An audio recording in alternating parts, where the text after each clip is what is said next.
Making your way in the world today takes everything you've got. Taking a break from all your worries sure would help a lot. Wouldn't you like to get away? Sometimes I wanna go where everybody sells cocaine. What's going on, everybody? It's Juggalos with Faygoluvers.net. On the phone today with none other than Shoestring of the Dayton Family. It's actually part one of two. We are also going to be talking to Bootleg today. So let's get into it, man. Dayton Family has done a lot in the business. You guys have been around since '93. It's hard for a group to say they've been around for decades, but you're one of the few that's done it.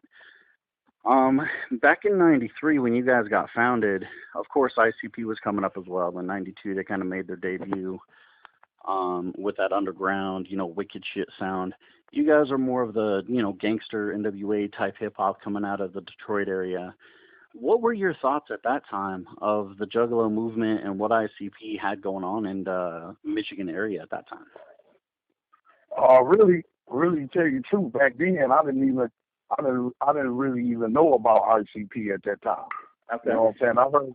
I heard it was like, I'll say maybe about 97, 98. That's when I started hearing about ICP. But when we went on tour with ICP, that was in 2009. That's when I really found out how powerful the Juggalettes and Juggalo crowd was. That's when I really found out about them. Like, actually, as hard as ICP was and what they were doing, and, I really didn't even really find out about the Juggalo crowd till like 2009. And when you went out in 2009 with him, you say you kind of opened your eyes to that movement. What were your initial impressions? I know we're kind of a, breed of our own, but I know the NWA, the more gangster hip hop, that's kind of its own breed as well. So how was the crossover with the fan base seen in your eyes? Oh man, it was like like I say, when we came up, it wasn't a hard crossover because we had that horrorcore in us too. We had that gangster. Back then that horrorcore rap was like real strong at that time too. So we just had that in us too as well. So really the crossover wasn't hard because when I seen the crowd, I thought they was fucking awesome, man. It was like a new experience. I mean, the Juggalos and Juggalettes, man, I love that they fucking ass. Now we loved them so much that, like, we had a problem like once we done shows, the way we are, shit, we done shows, shit, we jumped out in the crowd with them, shit, we slept in tents, we did everything. So 9 times out of 10, we was out there with the Juggalos. So when we go tour with ICP, shit, we wasn't really with, the record label, shit, we was with the Juggalos and Juggalettes. Right, one of the family instead of, standing above the family, which, as a fan and, a member of that fan base, we definitely appreciate artists like you that are willing to, kind of cut ties and, step off the stage and join us, Oh man, it was awesome, man. I had some of, man, it was kicking it with y'all was like some of the, actually I had some of the, it was the greatest times, man. We got go-cars and we got them go-cars and everything, and shit, we cut the go-cars back with the Juggalos and Juggalettes, man, because where we from, we always hung with the crowd and always wanted to be with the crowd. So, man, instantly it looked like all the fun was out in the damn crowd. So that's where we wanted to be. Definitely. Now, you guys did sign with Hatchet House in 2011, and you released Charges of Indictment. That was kind of the last thing we've heard from you guys, but we have heard through the grapevine there's some new Dayton Family coming out. Can you tell us a little bit about that new project?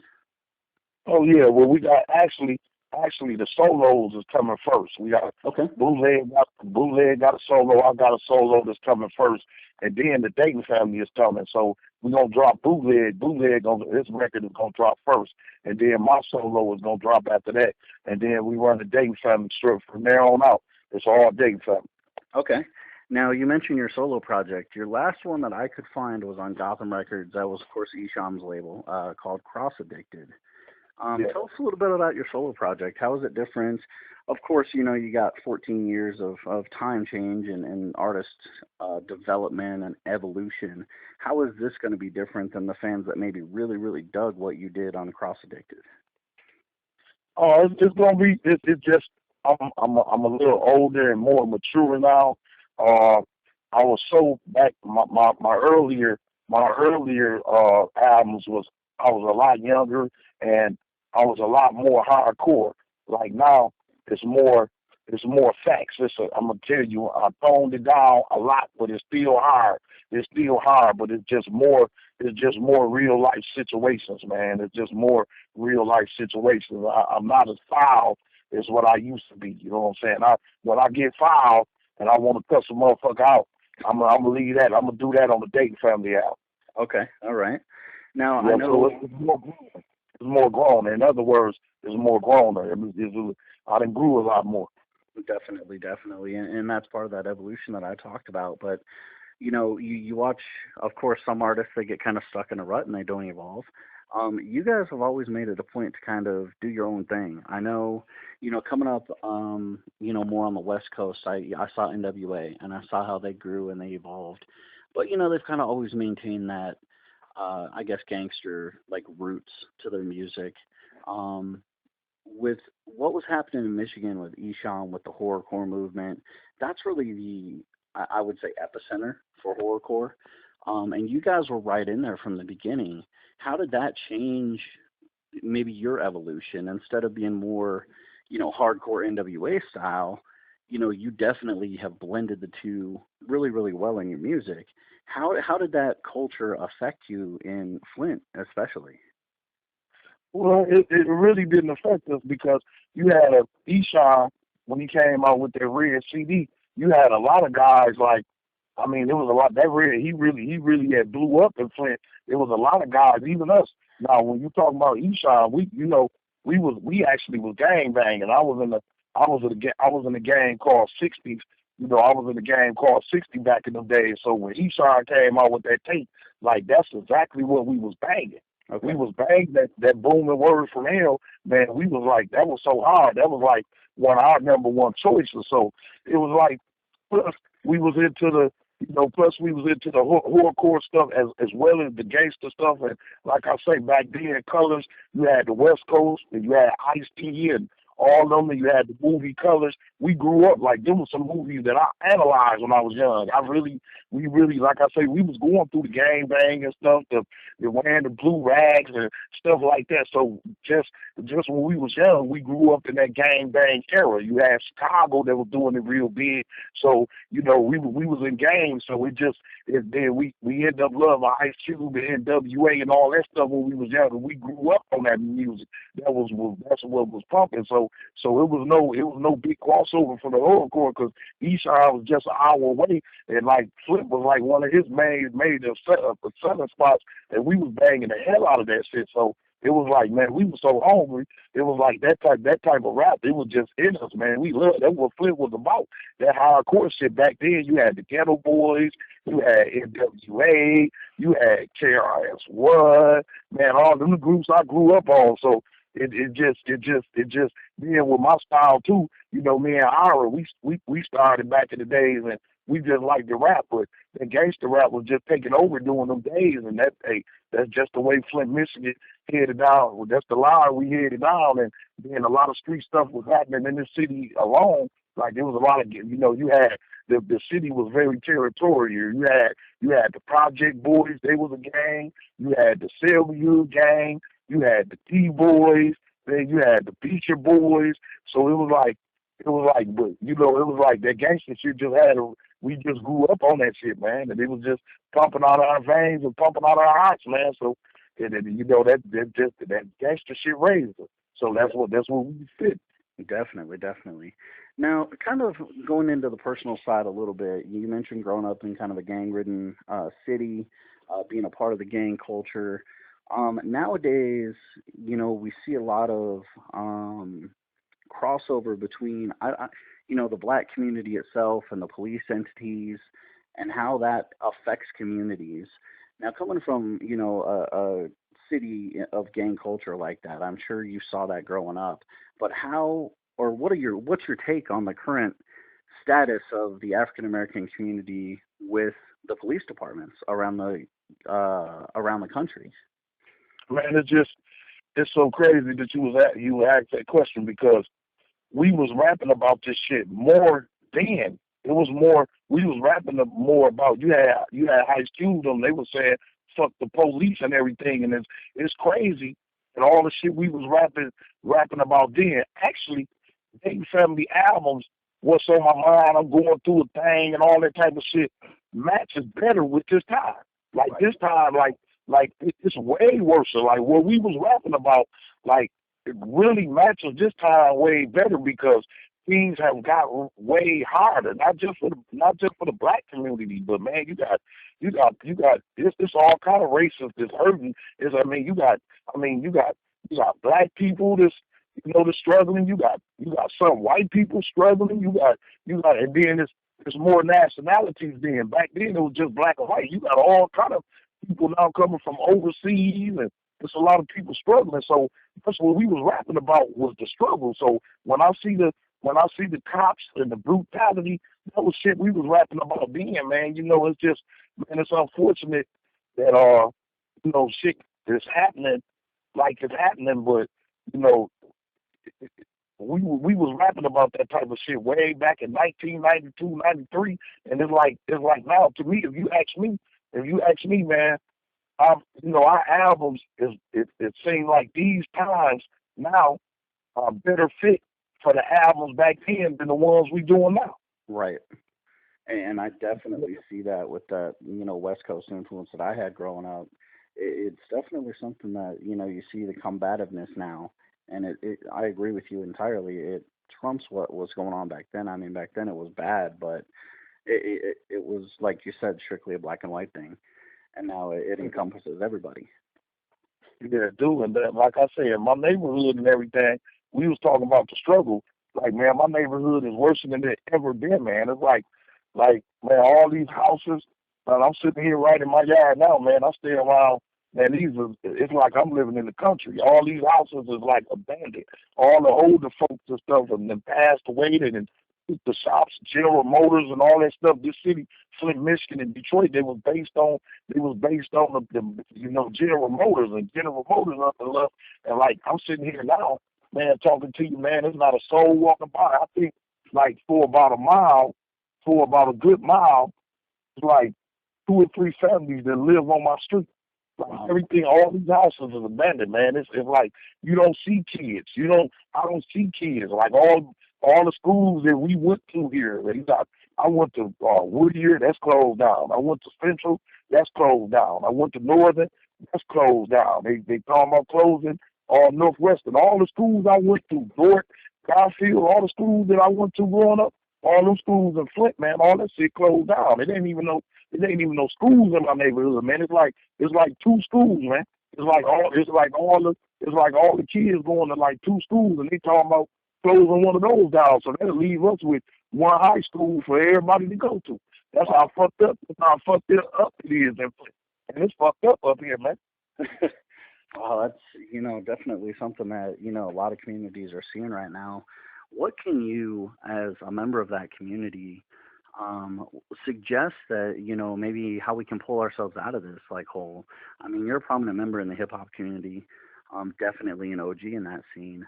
But, you see people like Ice-T or you see people like Snoop or Dre, and they're going into Compton. They're giving back. They're doing what they can to make it better. And it helps in some cases and it doesn't in others. But do you see that same kind of movement there? And if you do, what would you suggest for people in that similar situation to do to help their community out? Well, I definitely see it helping this community. And for one thing, us as the older rappers that's been around for a minute, one thing that we have done, like I say, we have toned it down. So me looking at the situation of my city being as hard, now I'm a little bit mature.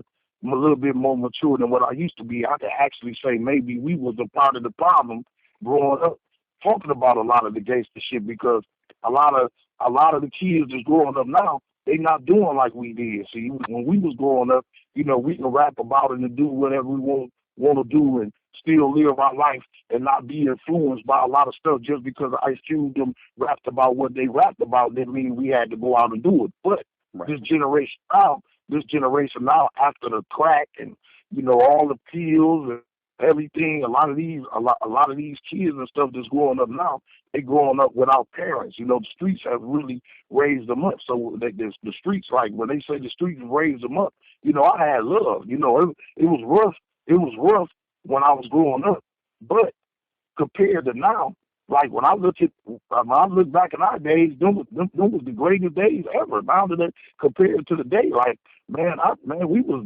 living in heaven compared to how it is now.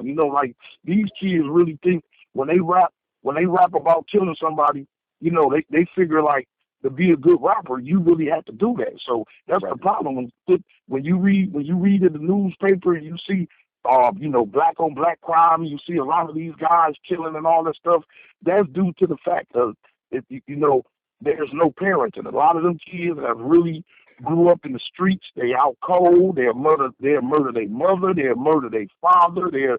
So in some cases, the things that the police are doing, some people now deserve to get their head bashed in. The ones just out here just doing crime,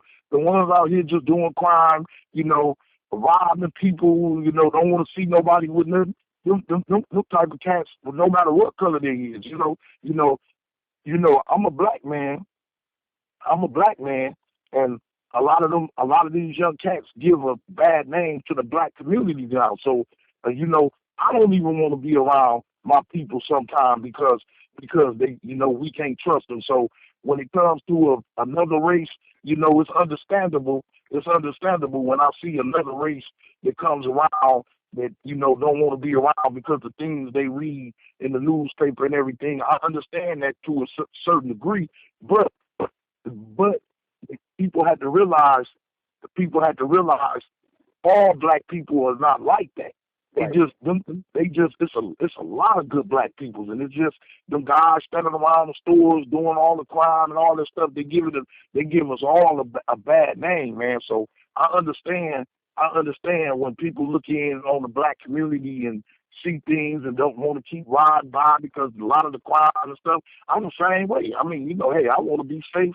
I want to be safe. It don't matter whatever. I want to be safe. You know what I'm saying? So when you ask about, what can we do? Like we say, when I see kids, I talk to them, try to tell them to stay in school, or we do things like,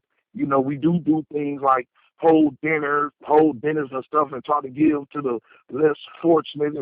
And when summers come, we can do things like, have some kind of violence, stop the violence parties and, try to, get everybody, on the same page and try to be positive. So when I see Snoop and Dre them doing all that type of stuff, man, all that type of stuff do work. But it's a more bigger problem because a lot of these cats want to work. A lot of these cats want to work, and there's no jobs around here. So, a lot of these cats around here, they doing crime. Like I say, when my grandparents and my mother them came off the streets, you can walk in the shop and get hired, get fired, and walk across the street and get hired the same day. With these guys, you've been locked up. Anything, shit, it's hard to get a damn job, man. For sure. Now, along the same lines, the Juggalo community has kind of been ostracized, put on the FBI gang list, et cetera, et cetera. With you coming from that gang culture, would you think that was a fair classification? Oh, no, man. Juggalo's not no gang, man. Nowhere near it. ICP and Juggalos nowhere near a gang. They got love for each other. When I come there, man, it's been times, like I say, the Juggalo crowd and some of the crowds that we do shows that is totally different. It's totally different. I enjoy myself. And matter of fact, we went all around the world with ICP, all around America, and shit, I might have seen 4 or 5 fights, man. What I mean is, like, you might have a couple fights, they fight and they break up and people going and get, ain't nobody pulling no guns, ain't nobody blasting, ain't nobody shooting. Hell no, I definitely wouldn't say there's no gang, just Juggalos, and they just know how to fucking party, man. And that is a fact. Now, getting back to the album, get on some more positive stuff. And thank you, by the way, for your insights into that, because that was something that I knew you'd have, a lot of deep insight into. Getting back to your albums, when is the release date for your solo project going to be? It's going to be somewhere around May. It's going to be somewhere up in like May and June. Okay. May and June, somewhere like that. I'm pretty sure bootleg should be coming even sooner. That should be ready in maybe another month or two, because he's coming first. Okay. Now, the Dayton Family Project, you said, will come after that. So can we expect that maybe next fall? And if so, somewhere like not because we working on it already. It'll be coming probably after my solo drop. It may be coming the next month. So maybe July, August, somewhere like that. Okay. And you were on Hatchet House before. Is this going to be released under an independent label like that, your own label? What's this album going to be released under? Well, it's going to be we're gonna hit the internet hard, man. Okay. So it's coming strong. It'll be on all the internet sites. You'll be able, like I say, the music game ain't like how it used to be. Back when I was doing my earlier solos, you had all the mom and pop stores. You had a lot of record stores and stuff. But now stuff is going digital. So it's I'm still adapting and trying to adapt and learning a lot of stuff and getting educated because to the internet, because the game, that's what it is. So it's gonna be, if we go on internet, we're gonna have some hard copies too. As we when we on tour, we're gonna be selling them as we go on, and the few little tape stores that you can't get them in, we gonna get them in to be selling them on our sites and stuff. But it's gonna be, we going strong, we going digital, man. Okay, great, man. That's like definitely what I've seen the movement going towards, and it's kind of sad. I'm an old school guy, man. I like having hard copies of things. You mentioned a tour, and it was advertised on our site that you guys were looking to go out with Schizo on something called a Meet the Flintstones tour. How's that going? Is that what's coming up? Yes, that's coming up. I think the first show is supposed to be July 7th, starting in Kalamazoo. I think it's supposed to be starting in Kalamazoo. So, we just now getting ready to get back out on the road. So we just taking this step, because once we get back out after that tour, we out there. You're gonna be seeing Dayton Family. We coming back with the LBI tour. So the LBI tour will be coming right after that. So we're gonna be staying out on the road, man. Okay, great. Hey, man, I only do 20 minutes with artists, and you've eaten my 20 minutes quick, man. It's been a great interview. What are some final thoughts that you have for our fan base, for your fan base, for what we can expect from the Dayton Family and your solo projects coming up? Oh, man, I just want the Juggalos to know. I just want the Juggalos and Juggalotus to know that we really enjoyed them, and partying and fucking with them was an experience that Dayton Family had never experienced, man. We had fun. I hate that we only was able to drop one album with action gear that I thought would go maybe 2 or 3 albums, and definitely we only gave them a chance to see one video. Now you seen Cocaine, just imagine. Cocaine was just our first video ever working with ICP. That was just the first thing that we ever did with them. So just imagine if Prostitute Killer and Blood on My Knife and Psycho, like, we wanted all the videos. We never really got a chance to really infiltrate that world like we wanted to. But now we are going to try to do it, and we just want the Juggalos to know we love them and continue to support the Dayton Family and buy our music, because we got some shit for their ass, and we coming to party with their ass. Very nice. And us at Faygoluvers, we definitely support you guys. Anything that you have for us, please send it our way, man. We'd love to put it out and make sure our fan base gets it. But, man, it has been 20 minutes. It's been a great 20 minutes. I appreciate you taking the time out to talk to me today. And, man, we'll look forward to that solo project and those tours coming up, and hope to see you on the road. All right, man. Much love, man. With who? With the prostitute killer, prostitute killer, prostitute killer. With the prostitute